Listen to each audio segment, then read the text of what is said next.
Coming up next on This Week in Torrance, we'll take a look back at some of the top stories that made 2018 a year to remember. From the grand opening of the Torrance Unified School District's Aquatic Center, to the local election results that welcomed new faces to the dais, to all the new businesses that opened their doors this year, bringing one-of-a-kind services to the city. These stories and much more are just seconds away. Your local news starts right now.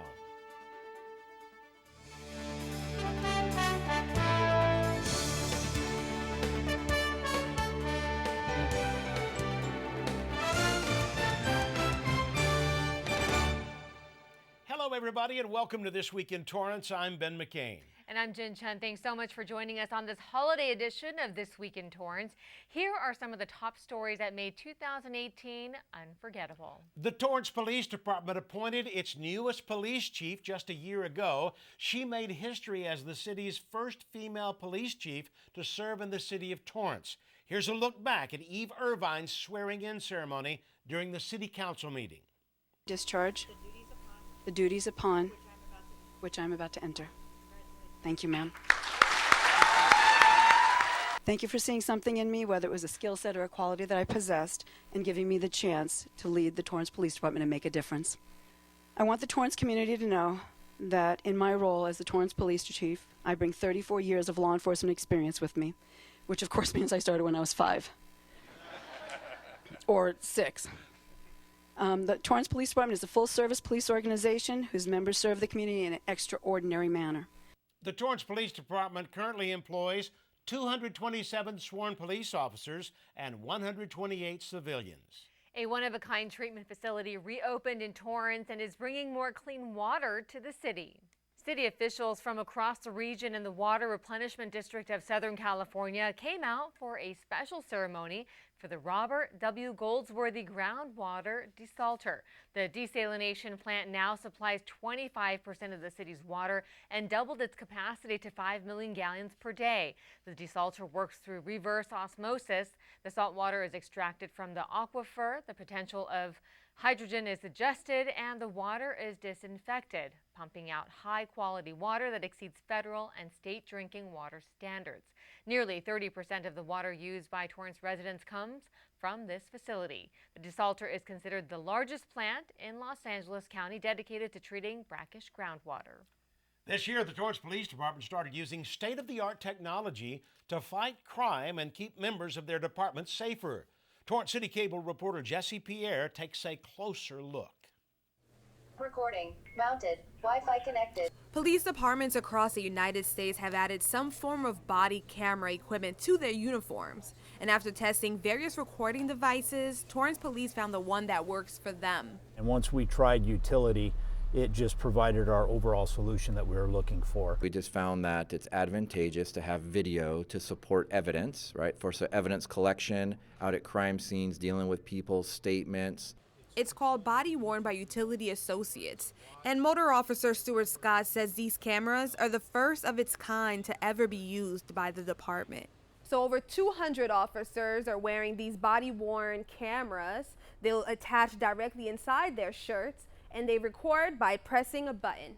And that's not all, because officers have another set of eyes inside their units right over here. This is our what we call our in-car camera solution. It's designed for your field of view, so about 180 degrees. 50 Torrance patrol cars are equipped with mobile cameras, which are continuously unloading the recordings onto a cloud. These recordings help protect the community, but also the men in blue.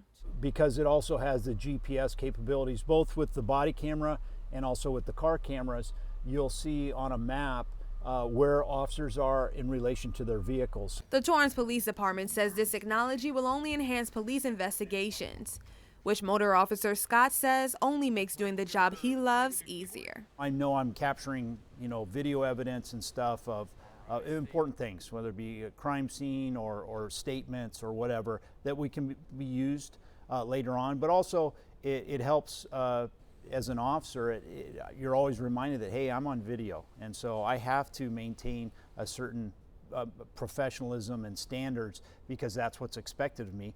For Torrance CitiCABLE, I'm Jesse Pierre.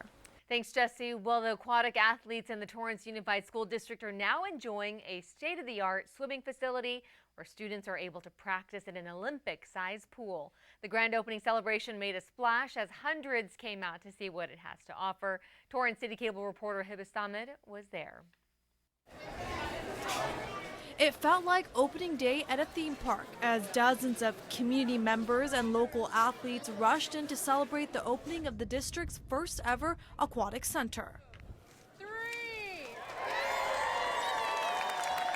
Swimmers and water polo players from 4 Torrance high schools didn't waste any time as they took their first jump into the $15 million world-class facility, which offers a 60-meter Olympic-sized competition pool, warm-up pool, lockers, and a space to help train some of the most competitive swimmers.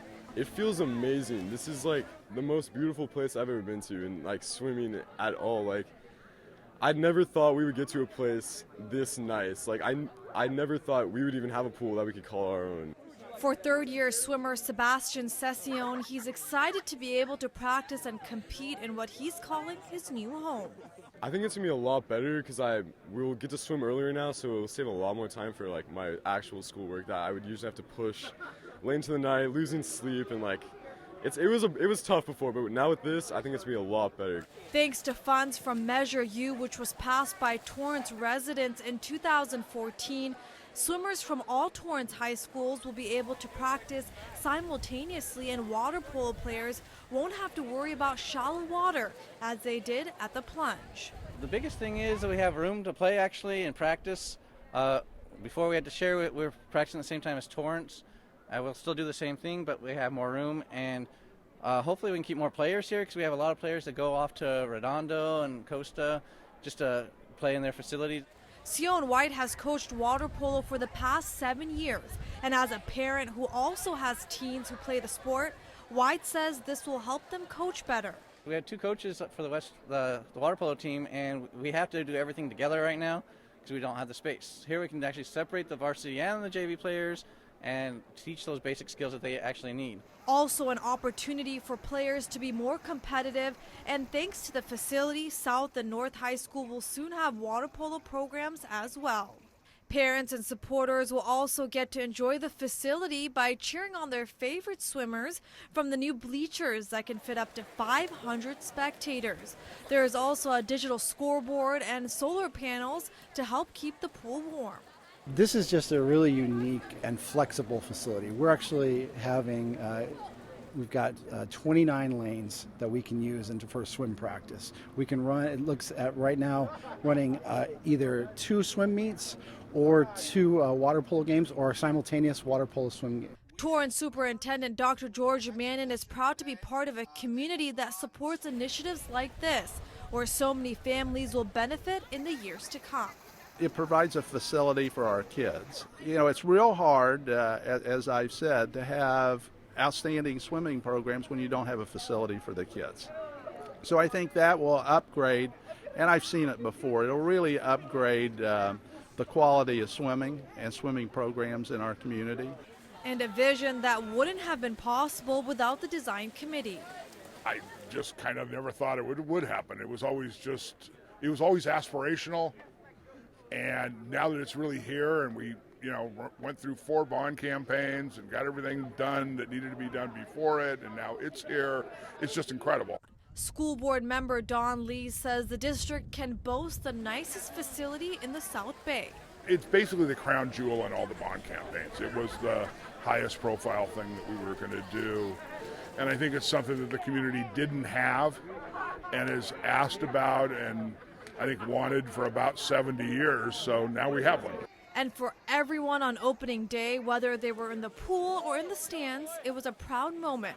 For Torrance CitiCABLE, I'm Hibba Samad. Thanks, Hibba. Another long-awaited project was completed in 2018, bringing another type of water fun to the city. 3, 2, 1.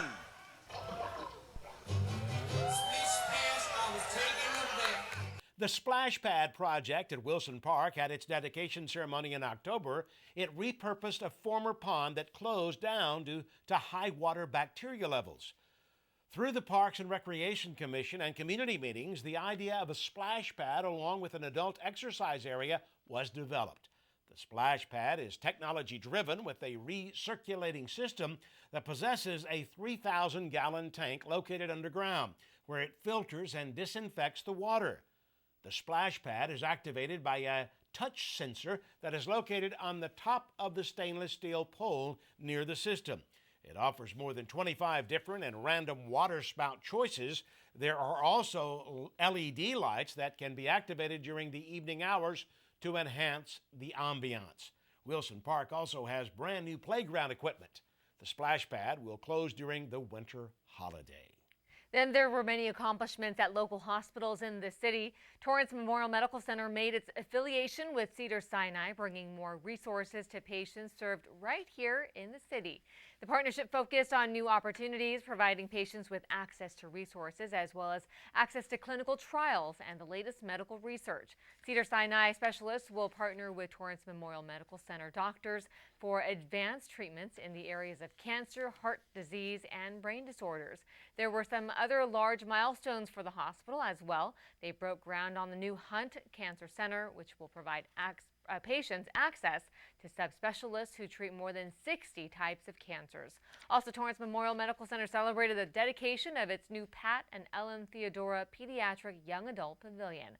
Part of the Hunt Tower renovation project was the construction of a new mother-baby unit and relocation of the neonatal intensive care unit. And for the 7th straight year, Torrance Memorial Medical Center was recognized as a best hospital for 2018 by the U.S. News and World Report. A new stroke center is saving lives and offering first-class treatment and rehabilitation right here in Torrance. Providence Little Company of Mary Medical Center affiliate Providence Medical Institute opened a practice that offers emergency stroke expertise and offers pediatric neurological care. 2, 3. Torrance is leading the way in providing neurology services for all South Bay residents. First, from creating the Neuroscience Institute and now this new facility, Dr. Farah Villanueva and Dr. Allison Arch lead the clinic.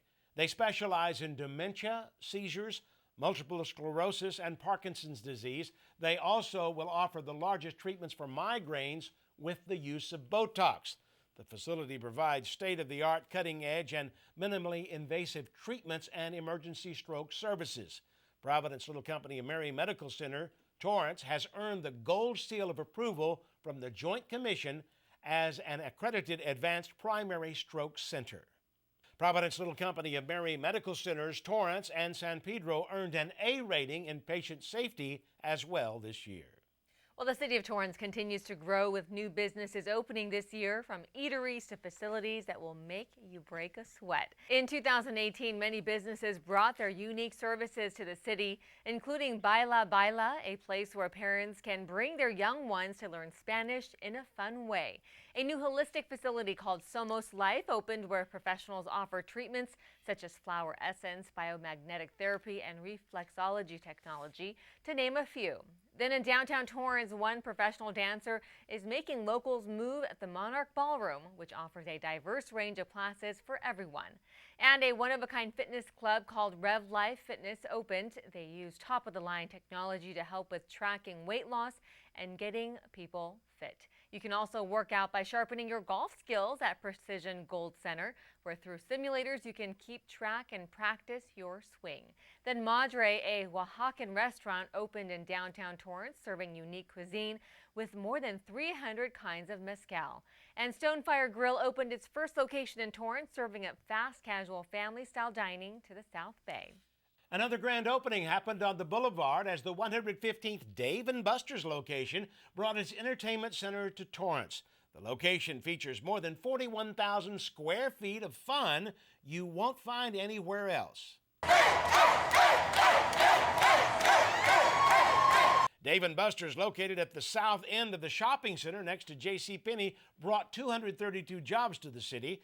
Dave & Buster's has more than 140 games to play, and the company is taking virtual reality to the next level with the latest games like The Walking Dead to classics like Pac-Man. Their food menu offers everything from pasta to burgers, all part of their American fare. You'll also find popular food items from Philly cheesesteak sliders to Goldfingers and their cheese-crusted street tacos. This location features a D&B sports bar with a unique game viewing experience in the South Bay. They are located at 21880 Hawthorne Boulevard. Torrance City Council made many big decisions in 2018, one being the historic move from at-large to district-based voting. After several long City Council meetings, members unanimously approved an ordinance that would create 6 voting districts and an election sequence for March 2020. There were 5 public hearings that were held where neighborhoods, communities of interest, and other local factors were considered and used as building blocks to draft maps.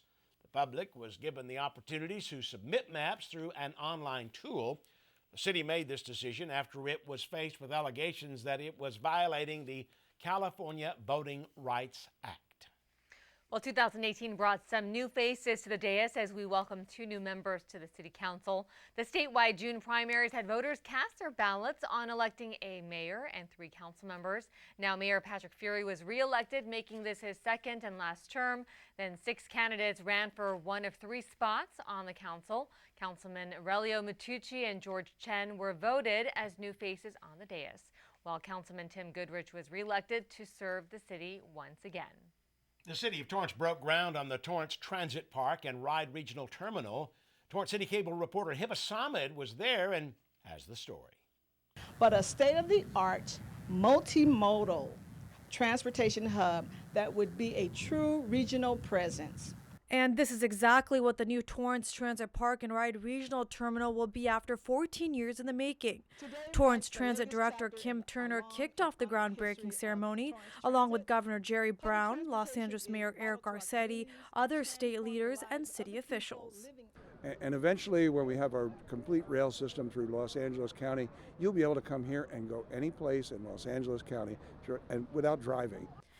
And breaking ground on the Torrance Terminal, Fury says, has been a dream of his for the past 10 years. Located on Crenshaw Boulevard, just south of Del Amo Boulevard, it'll be home to 15,000 square feet of space, including a place for 8 bus berths, a 250-car parking lot, and much more.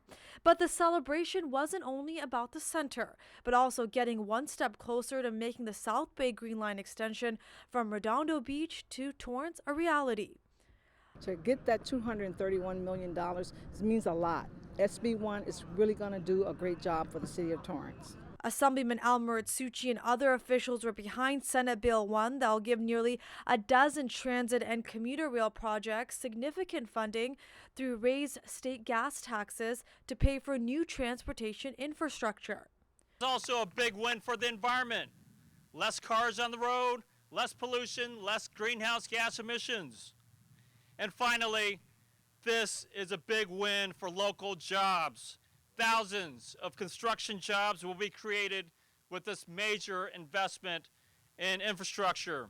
We're here to celebrate the chance we might spend an extra few minutes with our daughter, tucking her in, with our friends, falling in love with someone, going to a concert, or building a new 15 rapid transit lines, the most of a single city in American history, and with that 787,000 non-exportable middle-class good jobs are going to be right here, including in Torrance with this incredible transit center. While the Green Line extension does not have a route just yet, officials say they do know that these 2 projects will make commuting easier. California was a place that for 10,000 years, maybe even 20,000 years, never had more than 300,000 people. Now we got 40 million. We got 40 million people, 32 million vehicles, and people are driving those vehicles almost 1 billion miles a month. This will be the terminus, and it will feed into the Crenshaw Corridor line as well at the LAX station. So again, it will provide a vital service to make connections also to another rail line. Turner says it'll give commuter options. We are looking to provide excitement on our plaza. We'll have 8 bus bays. We'll have services from other agencies throughout the region, such as Metro, South Bay Cities, Gardena Bus, as well as Beach City Transit. Green Line extension will have more than 11,000 estimated daily boardings by 2027.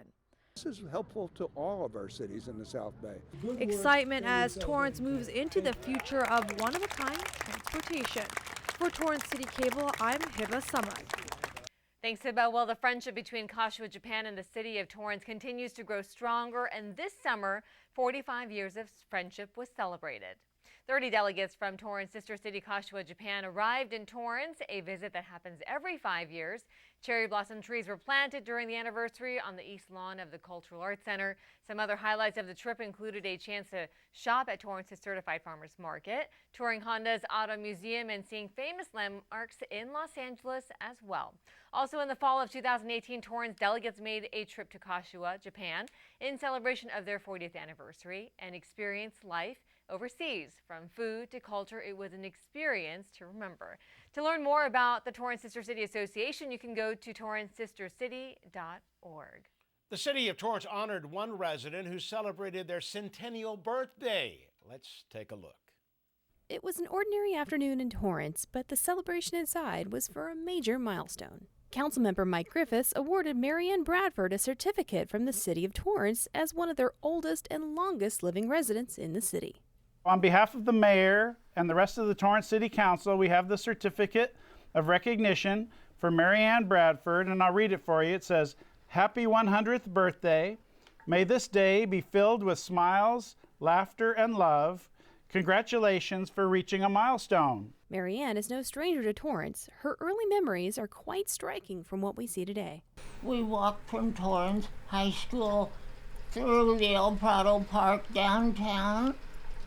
We go to the old library. It was originally in a little house. Walking downtown after school, we knew all the shopkeepers, and I'd just say hello as we walked by, and everybody knew each other. The 1935 graduate of South High went on to Compton Junior College to study home economics, where she cultivated her love of sewing and pattern making.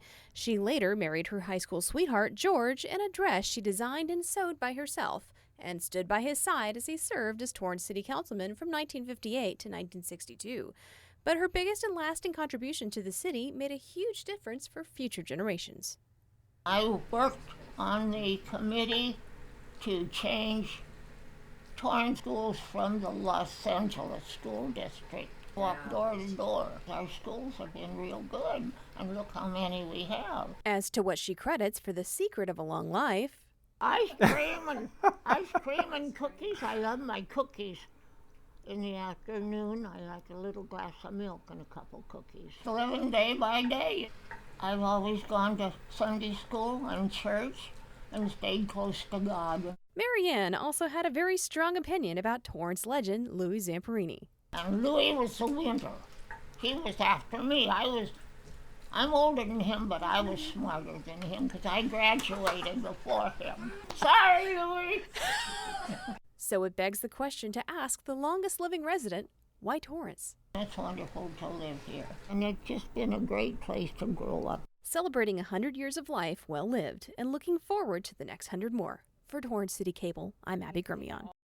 And speaking of milestones, the city recognized its oldest park in Torrance for its unique design and honored the architect who made it what it is today. If you stop by El Prado Park, you will find a bronze plaque. The Torrance Historical Society and Museum for a long time wanted to recognize the designer Frederick Law Olmsted Jr., who was an American landscape architect and city planner known for his wildlife conservation efforts. Olmsted Jr.'s father actually designed Central Park in New York City and many other well-known landmarks in the U.S. In 2012, Centennial Plaza was created at the north end of the park. More than 850 people purchased commemorative bricks to create the plaza. Janet Payne from the Torrance Historical Society and Museum says this plaque was a long time coming. Everybody loves the park, and we know how important it is, but all too often, the landscape architect that designed the park is forgotten, and it's Frederick Law Olmsted Jr. He and his brother continued the business of their father, Frederick Law Olmsted Sr., who did Central Park in New York City. It was a personal goal of mine to get his name on this park. El Prado Park is located on the southeast corner of El Prado and Carson Street. Schools across the Torrance Unified School District received some new upgrades to their campuses, thanks to Torrance residents who passed measures T, U, Y, and Z. schools were able to undergo modernizations to their campuses. Richardson Middle School opened their new gym with lockers, indoor multi-use basketball and volleyball courts. Other gyms in the district that had a grand opening were Casimir and Jefferson Middle School. Torrance High School had its auditorium renovated, and new ones were built at other high schools, including West High. Modernization projects are underway at Victor, Arlington, Enza, Adams, Arnold, and Torrance elementary schools.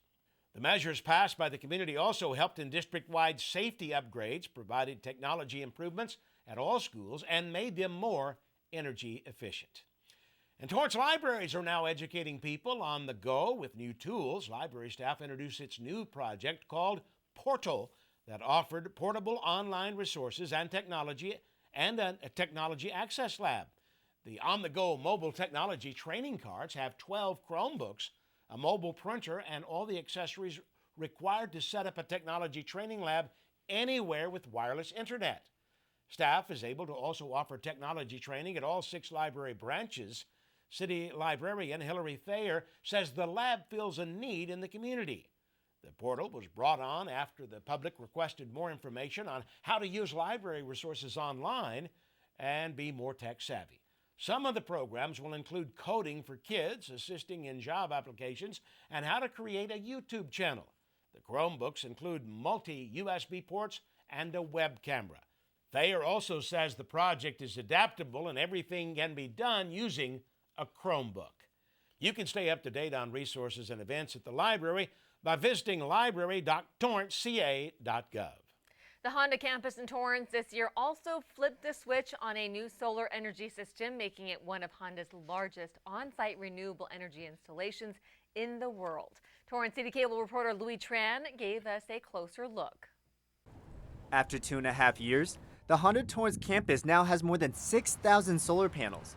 Honda manager Chris Martin believes that renewable energy can go beyond the company and help achieve something much greater. It makes me proud. We have windmills and solar panels at other facilities in the U.S., so it's great to bring this technology to Torrance. Honda built one of the largest corporate-owned solar panels in Southern California. The project aims to help Honda achieve its goal to reduce half its total CO2 emissions by 2050. Right here in Torrance, Southern California is one of the sunniest places in all of the world. And so naturally, it's a very good fit to put solar at our facility here. The 6,222 panels will help power 20 to 75% of the campus buildings. To give you a sense of the size and scale of it, it's about 10 football fields. On the weekends when we're not using a lot of electricity here, essentially that energy is being pumped back into the grid, and all the local homes and communities, they're getting green energy. The solar panels also benefit Honda's EV charging stations. These stations are completely supported by the solar panels, and any Honda employee can use them for their personal use. It provides enough parking spaces for a bunch of our employees to charge every day. It's a good example for associates to follow in whatever personal way we can to do our part as well. The eco-friendly system is one of Honda's many ongoing projects to reduce its carbon footprint. We'll continue to propose additional renewable projects both here on this project, in this community, and in our society in order to meet our goals and society's goals. Martin has been personally using the same technology for the past 10 years. He hopes Honda's efforts will inspire his community to follow and do the same. We'll hopefully inspire other people to do it as well and save money and reduce their impact on the environment. For Torrance CitiCABLE, I'm Louis Tran. Thanks, Louis. Now, for the first time, a cross-country ceremony made a stop in Torrance to remember the lives lost on the highways. Local first responders, tow truck drivers, and public transportation service workers came together to remember those who were killed while on the job. The Spirit Ride travels across the nation to spread the message to slow down and move over. They travel with an empty casket to remind people of the workers who've lost their lives on the job. By the end of 2018, the procession will have stopped in 300 cities. Well, 2018 was definitely a year to remember. It sure was, Ben. Well, that does it for us on this edition of This Week in Torrance. Thanks for tuning in. I'm Chun. And I'm Ben McCain. From all of us here at Torrance CitiCABLE, we want to wish you and your family a happy and safe holiday.